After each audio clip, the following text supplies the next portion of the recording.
जसे कर्म तसे फळ. एका छोट्या गावात एक ज्ञानी ऋषी राहत होते.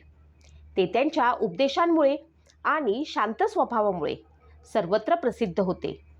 अनेक लोक त्यांच्या समस्या सोडवण्यासाठी त्यांच्याकडे येत असत. एके दिवशी एक तरुण त्यांच्या आश्रमात आला.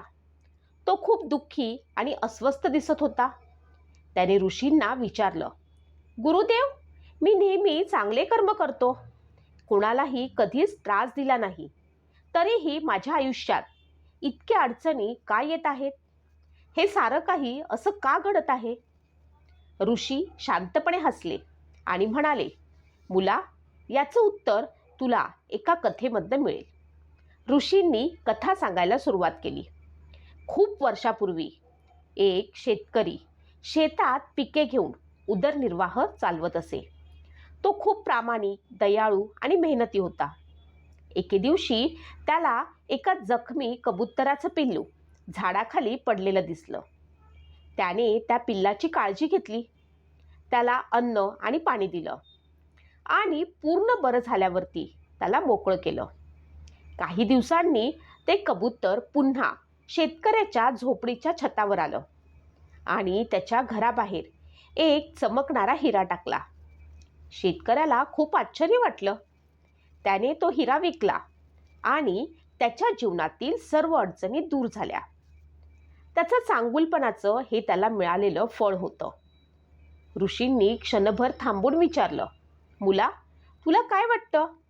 या शेतकऱ्याला असं का झालं? तरुण म्हणाला, कारण त्याने जखमी कबुतराची मदत केली होती. त्याचे चांगले कर्म होते. ऋषी म्हणाले, बरोबर, पण ही कथा येथेच संपत नाही. श्रीमंत झाल्यानंतर शेतकरी अहंकारी झाला.